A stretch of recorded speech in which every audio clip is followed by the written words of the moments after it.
Yeah, I mean, if it's a daily struggle of like, do we stop focusing on Mike's loans and focus more on my loans because they've got higher interest, higher balance?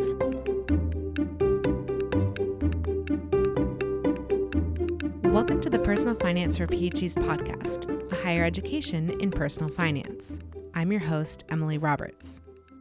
This is Season 3, Episode 4, and today my guest is Dr. Jill Hoffman, an assistant professor at a university in Portland, Oregon.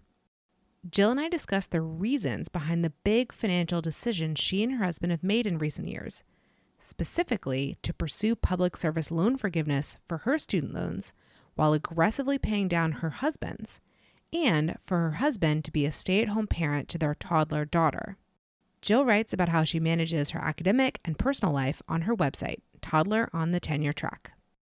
Without further ado, here's my interview with Dr. Jill Hoffman. Welcome to the podcast, Dr. Jill Hoffman. I'm so delighted that you could join us today. And will you please introduce yourself to me and to our audience? Sure. Yes. Thanks for having me. Yeah. So, like Emily said, I am Jill Hoffman. I'm an assistant professor at a university in Portland, Oregon. My PhD is in social work. I also have my master's in social work and my undergrad degree in psychology.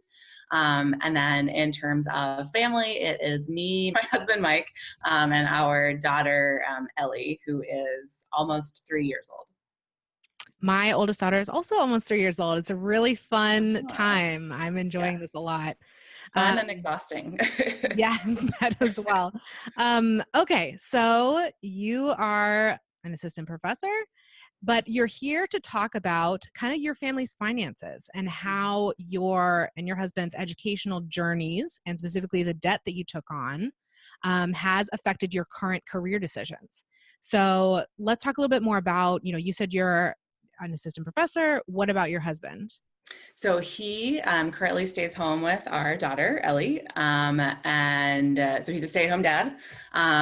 His background is in counseling psychology, so he has his master's in counseling psych, but kind of when we moved to Portland, it's a high cost of living city. Housing is super expensive. Just made a lot more sense for him to stay at home. Childcare is really expensive, and so that's what he's doing right now. Yeah, thank you. Yeah, I'd love to talk about that a lot more. Then let's talk about the debt too. So like you both have this, degree of education. What has your debt accumulation been? And maybe, if you've paying it off, what was the high point and where are you now? Yeah. So we both still have loans from our undergrad degrees, and then those are kind of lower interest, so 2.5% for both of those. We both have two loans, or one loan for myself from undergrad, one loan for Mike from undergrad. They're both at around 2.5% interest. My undergrad loan is at about $8,300 right now, and Mike's undergrad loan is at about $6,800, I believe. And then the bulk of our student loan debt right now is from our master's degrees. I have about, I've got specifically about $16,000, one of my master's degree loans, and then $38,000 for another master's degree loan. So those are my two master's degree loans currently. The interest rate on those is 7% for both of them. And then my husband has two grad school loans. One is $5,900. That's at 6.5% interest, and the other is $6,300. It's also at 6.5% interest. So in total, right now we have just under $82,000 in student loan debt. So that includes master's, undergrad. We have just kind of more recently started to focus on paying down his student loans. And so in December 2018, we were just over 100,000. And since then we've gotten down to 82,000 with kind of taking some stuff out of savings. So that's kind of broad overview of where we're at right now in terms of our loan debt. Yeah. And for the listeners, we're recording this in April 2019. So this is just 3-4 months ago that you started using some savings and then some cash flow, I guess, to pay that down. Yes. Yeah. Um, yeah. So so it sounds like you're currently attacking your husband's student loan debt, Yes. but you are, I assume, paying the minimums on your student loan debt, right? Yes. Can you Yeah. talk Yeah. more about why, like how you decided on that prioritization? Yeah. So for both of our undergrad loans, the low interest, like 2.5% loans, we're paying the minimum on those. Our minimum payments cover all of the interest as well as some of the principal. So we're just letting those just lie because they aren't growing exorbitantly. And then um, since I'm in the public service loan forgiveness program, and theoretically, after 10 years in that program, my master's degree loans will be forgiven. Um, Crossing my fingers that happens. So we're paying the minimum on my master's degree loans too. So there's those 7% interest loans. Um, the minimum payment does not cover the interest. So I am accruing interest each month on both of those loans. And then so that's kind of how we decided to focus on Mike's student loans. Because both of his current loans are at 6.5% interest, we're just going with the one that is the highest right now. So that's the $6,300 one that we're trying to throw extra money at when we have anything extra each month to put towards. And then his other loan, we're also paying the minimum because that does cover the interest and a tiny bit of the principal. Gotcha. Yeah. So just your undergraduate loans are not included in the PSLF forgiveness possibility. No, so Can you tell me more about that? they do not qualify, and I believe it's because of the time frame, because they are so I think your loans to qualify for public service loan forgiveness, they have to be taken out, is it after 2007 maybe? That was when the program was initiated. I don't know if Okay. it was retroactive at all. So for whatever reason, I'm not, at some point I probably knew why my Yeah, undergrad yeah. loans don't qualify. But they don't, so that they're separate. And so just my master's degree loans are qualify for that particular program, because so I went to undergrad from 2002 to 2006, and so that's when all of those loans are from. And I think maybe it has something to do with that, but I'm not entirely sure. It would make sense if it did, actually, because what we've been hearing in the news about the PSLF program is that the first eligibility was coming up starting in about 2017, right? 10 years Yes. after 2007. So yeah, I don't know if it was retroactive at all, but anyway, you started paying in 2007, some people, and Yeah. upon 2017, it was the first, possibility for forgiveness was happening. Let's talk a little bit more about how the program works for anybody who's not familiar with it, or a review for anyone who is. So public service loan forgiveness, you can tell me about it because I'm not enrolled in it, so you probably know a bit more. So it's for people who go into certain career types. Do you know, like, sort of an overview of what those career types are? Yeah, so if you're kind of like in the nonprofit, governmental, social service type world, your employer may qualify as a kind of organization that is you're able to enroll in public service loan forgiveness. So since I work for a public university, I'm technically considered, I guess, a state employee. And so my institution qualifies for the program. And then I previously worked for another organization after I got my master's that also qualified, was kind of a qualifying organization. The idea with public service loan forgiveness is that you are going to make 120 payments, 10 years of payments, perfectly, 100% on time, in the amount necessary. And then at the end of that point, whatever remaining balance you have is going to be forgiven. I Yes. think you're going to be taxed on the forgiven amount, but not the principal, but everything remaining is forgiven. It's just you'll have a tax bill that year for that amount. I'm pretty sure. So I think within the public service loan forgiveness program, the additional kind of income that you get to as it's forgiven, that is not taxed. However, if you are in like an income driven repayment plan and so theoretically, if public service loan forgiveness didn't work out for me, my loans would be forgiven after 25 years of payments. And then that, I believe, is taxed afterwards if I were to get it forgiven after 25 years. But I'm pretty sure the public service loan forgiveness does not tax you on Okay. that. That's a good clarification. Yes. Thank you. Because I was thinking of like the income based and all the other, there's sort of an alphabet soup of other options available for forgiveness after 20 or 25 years of payments. So great. Good news for you for PSLF if it goes through. So the game that you play if you enroll in this program is that you are going to go for 10 years only making minimum payments. And as you said, sometimes minimum payments, depending on the way the way it's calculated, don't even cover the interest that's accruing.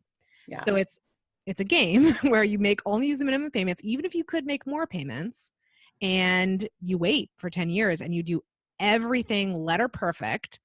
And you hope that at the end of the process, you are selected for forgiveness. It's not supposed to be like a lottery or anything, but based on the news that has come out in recent months, again, with this first sort of class of people in the recent years becoming eligible, it seems like a very small percentage of the people who apply to have their loans forgiven at the end of the process actually end up doing it. I think what I read was that it was less than 1%. Now, when I read some of the details about that, it was like not 100% of those people were qualified in the first place. So it's like some of the applications were not like appropriate to be made at that time anyway, but still not everybody who thought they were doing everything properly is actually coming out the other side of this, so kind of what are your thoughts and what's kind of played into this decision? Because clearly you guys have the ability to pay on those loans versus the other ones if you wanted to, but you're sticking with this program, at least for the time being. Can you talk more about how you feel about that?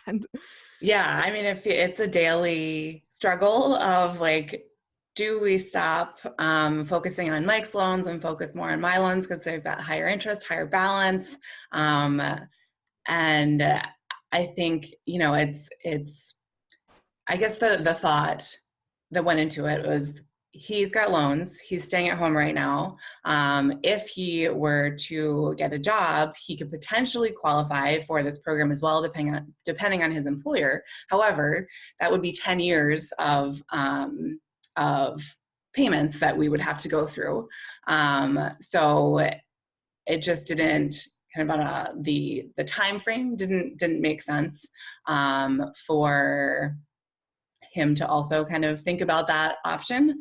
And so that's why so since his loans will not be forgiven, that's why we decided to focus just on his loans since my loans qualify and I'm in the program. That's why we're kind of putting mine to the side right now. If we are able to pay off his high interest, 6.5 interest loans, the 2 master's degree loans, before my 4 years are up, in my kind of remaining 4 years in the program, technically, hopefully, are up, then, we're thinking about then putting that additional money towards my loans, but I don't see us being able to pay off the rest of his loans in 4 years and then also start paying on my loans. So it's just like, well, we're going to be paying for more than 4 years anyways. Let's see what happens in 4 years when technically I should get things forgiven. And if it happens, awesome. And if it doesn't, I'll be really, really sad. Yeah. Well, you won't be alone if it doesn't work out for you. I'm sure it's going to be not working out for a lot of people. Yeah. So what I really like about your approach here is that you are not resting on your laurels, right? So you guys could, I would imagine, you're in PSLF.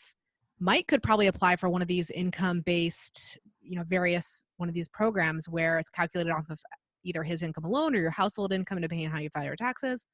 And you guys could probably lower these minimum pay, not, rather, you would probably have to pay less than what you're electing to pay right now. Yes. But you haven't gone that route, and you've decided, no, we're going to attack at least part of this. Yes. And we're going to do this, until it's done, and then we'll reevaluate on whether the PSLF program still makes sense at that point. So I really love that you've just decided to be proactive about this instead of sort of automatically signing up for whatever's available to you to make the minimum payments possible. But I'm also curious, are you doing anything in the rest of your financial life? Are you investing, in your 403b or whatever is available to you, or what else is going on for you financially aside from this debt repayment? Yeah. So I am really lucky that my employer contributes 100% of my retirement funds. So I'm in a pension plan that is calculated based on years of service and then my kind of highest gross salary at the end of when you're eligible for retirement. So I have that, and then they also contribute 6% of my salary into like a individual little kind of targeted retirement account that I don't. It doesn't come out of my I'm assuming what they're paying me is lower, but it doesn't actually come out of my paycheck. So I, on my own, am not actually putting anything aside for retirement, which also makes me nervous. We both have some previous retirement account funds from past jobs. And those are just kind of sitting there. We're not actively adding anything to that. We've just started to think about potentially contributing to a Roth IRA, given our tax bracket right now versus in the future, and that a Roth might make more sense, even if it's just like a little bit of money putting in each month. But that we're not actually doing that yet. We're just kind of thinking about, we would like to be doing a little bit more in terms of retirement, just because, we're 34, almost 35, and we'll someday hope to retire and are not doing kind of a lot actively with that right now. Yeah, but I definitely see how you got there with this decision-making process, and that your employer is already providing a really good baseline for you. And so, yeah, you're going with that for now and attacking these loans. And of course, once you actually have all the debt cleared, you'll have so much cash flow that you can, direct it wherever you like in terms of what's available to you at that point. This summer, I'm putting forth extra support for PhDs undergoing career transitions into grad school, a postdoc, or a real job. If you're moving on to the next stage in your career or thinking about it, please visit pfforphds.com/next to check out my articles, webinars, and coaching program. Allow me to come alongside you during this transition to ensure that you set yourself up for financial success.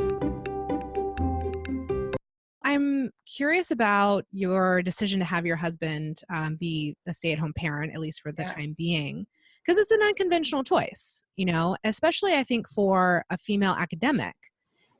We kind of often sort of say about academia that it's really set up for, a professor to have a stay-at-home spouse because the demands of the job are so high.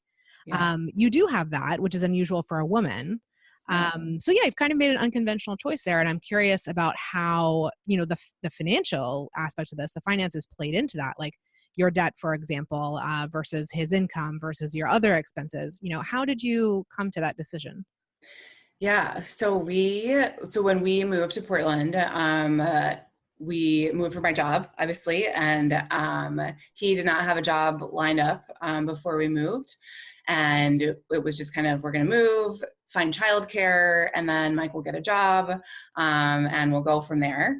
Childcare is really hard to come by, especially infant care, because the ratios are so low, and it's really expensive.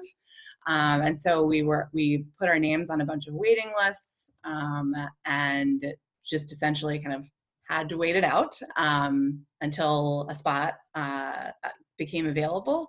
And so we kind of in that little interim period, we were figuring out like finances of, okay, how do we, if we don't have childcare right now, how do we make this work with me working, Mike staying home?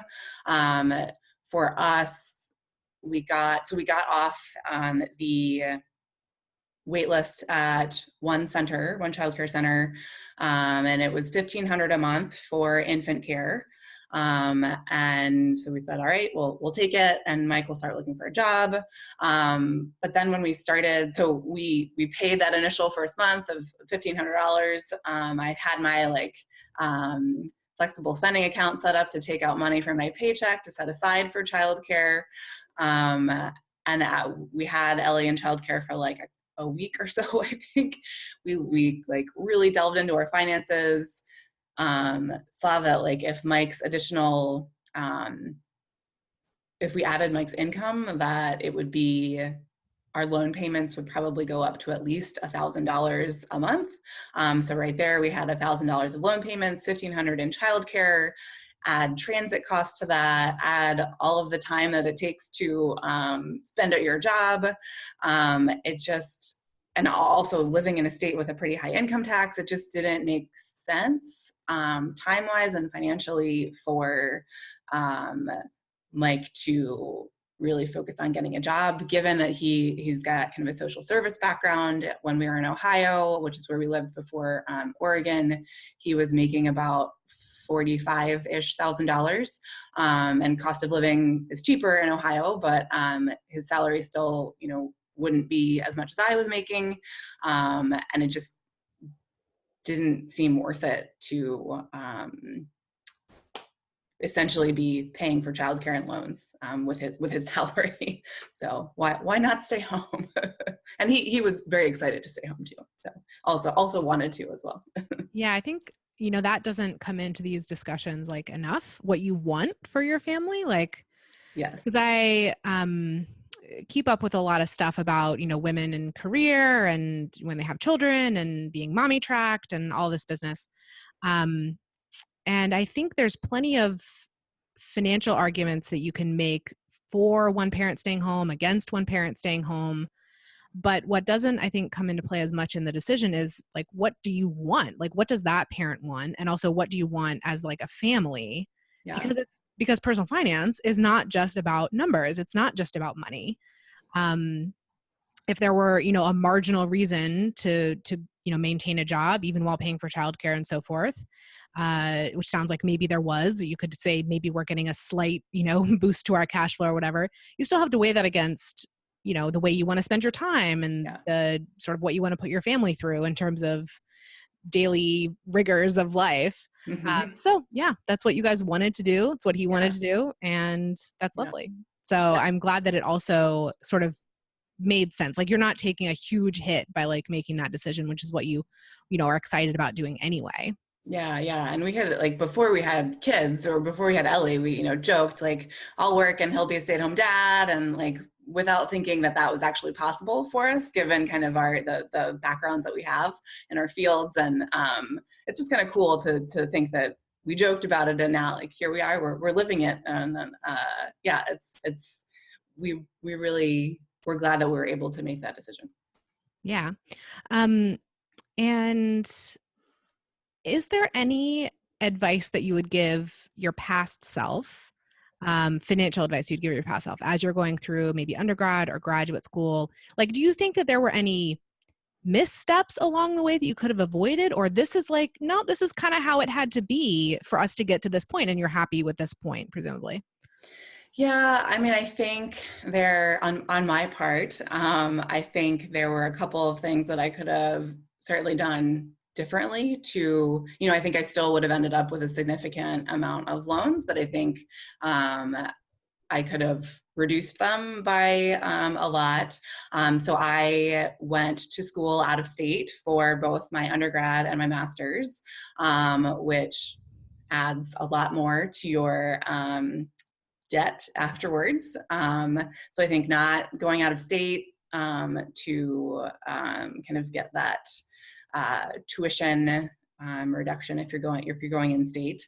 And I think for my master's degree, if I had been kind of dead set on, so I went to school in Pennsylvania, I'm from Virginia. If I had been dead set on going to school in Pennsylvania, I think I would have worked in Pennsylvania for a little bit, established residency, then seen if my employer could have paid at least in part for my master's degree. So I think I probably would have not, because I went straight through from my undergrad to my master's. I think I would have taken perhaps a little bit more time to do that, to reduce some of the financial burden on the in the long run. Yeah, I want to ask about that a little bit further. Yeah. So usually for PhD students who are funded, and maybe this is what happened to you during your PhD, the out-of-state, in-state designation doesn't matter that much to them, although their university might be playing with the numbers a little bit differently depending on what their residency status is. But it sounds like that wasn't the case for your master's because you were paying for it, right? Or you're paying for it with loans. Yes. Yeah. So that is really, really something great to think about, that, yeah, consider where you expect to go or plan to go or want to go, aspire to go. And yeah, maybe work for a year, establish residency, as you said, for master's degrees. I don't know about for PhDs, but at least for masters, there are plenty of employers who will fund that kind of thing as you work, on it part-time or slowly or whatever. Yeah. Yeah. Do you think you would have ended up doing a PhD if you had taken maybe that route? I think so. I think it was always kind of something that I had in the back of my mind that I wanted to do. I'm sure it just would have taken a little bit longer. But yeah, I think so.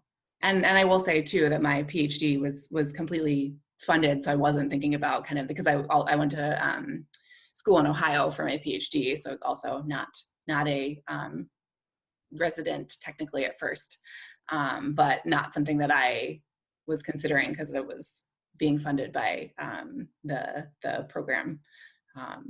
Yeah. And how about your husband? In the end, it helped him get the job he got in Ohio. And so I think he was able to get like a slightly higher paycheck when we were in Ohio because he had the master's degree. So I think it was helpful in that sense. But I think he, his school of choice, so he got into a state school. He's from Pennsylvania, and so he got into a Pennsylvania state school, but chose to go to a private university instead. So the costs were a lot more, and I think with that situation, I think he was thinking, I should have just gone to the state school and not incurred as much debt as I did. I think in the long run, it'll definitely help him once Ellie's in school and he's looking for a job, once she's in kindergarten. But yeah, I think there's some regret about the choice of school. Yeah, this is always kind of a tricky game to play. Like, what decisions would you maybe rethink? Because, we like to think that you're happy with your life now and it sort of all had to be that way to get you where you are. But yeah. I know at least for me, like I went to private school for undergrad and then also private for grad school, but that didn't really make a difference. And while I'm really, really happy with the school that I went to, now that I'm not 17 years old anymore and I can look at that price tag and think, wow, they did a lot for me there. I mean, seeing that and thinking about that, I'm definitely like, I want to definitely make public in-state universities a really attractive option for my children. Mm-hmm. That's a great thing to consider. Maybe only go private if, there's significant financial aid involved or something. Yeah. Absolutely. You have a website, Toddler on the Tenure Track, and I would love to invite, my listeners to go and check it out. And can you tell us what you do on that site? Yeah, so I'm still I started it in December 2018, and I'm still kind of figuring out what it's all about. But I started it kind of as a way to create what I wanted to read as I was starting out my position on the tenure track. And I'm only 3 years in, so I'm still pretty kind of new on the tenure track. But I really wanted to know how other junior faculty were doing their job, particularly with young kids. and how they were kind of able to be whole people, and in a job that feels like it's trying to consume 100% of your energy. So it's my kind of way to, I guess, document that process of how I try to be a whole person in academia and not kind of get sucked into the working 24/7, and also documenting kind of my path to the tenure process, and just writing about things that have worked for me, haven't worked for me, in terms of kind of the planning and organizational aspect of it, because I feel like that's a huge part of being a faculty member, that we aren't necessarily talking about a ton, or that I don't know how other people are doing it. And so I just wanted to kind of put that out there of here's what I'm doing, and here's what's worked for me, so that maybe you might work for you as well.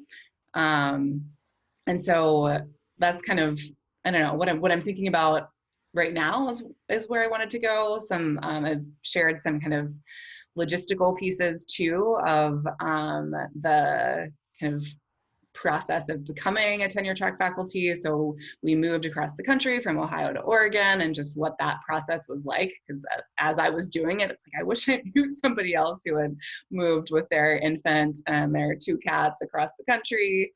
And thinking about too, in terms of as like a grad student, thinking about like, if I go faculty route, like what am I getting into? What is that going to look like for me on a daily basis? And then, so that's kind of part of it. And then another part is because educational debt is a big part of the lives of people who are in academic settings. Also just sharing information about our finances and kind of the loan payoff journey. So that's what's up there right now. I don't know, just I'm exploring at this point. Yeah, it's still very fresh, but I really like when people share like logistics and specifics. So I really like, of course, on the finance side, I'm always interested in reading about people's budgets and their like different hacks or whatever that they use, but also on the time, I'm also really into reading about time management stuff, as you might imagine, as a parent and a business owner and so forth. I'm very interested in this topic. And so, yeah, I'd love to see about things about how people structure their day and all that kind of stuff. So that's really cool. So of course, anyone who is on the tenure track or potentially wants to go check out Toddler on the tenure track, especially if you want to be a parent as well. Yeah. So I'm so glad that you joined us today, Jill. Thank you so much for coming on the podcast. Yeah. Thank you for having me. Listeners, I'm so glad you joined us for today's episode. pfforphds.com/podcast is the hub for the Personal Finance for PhDs podcast.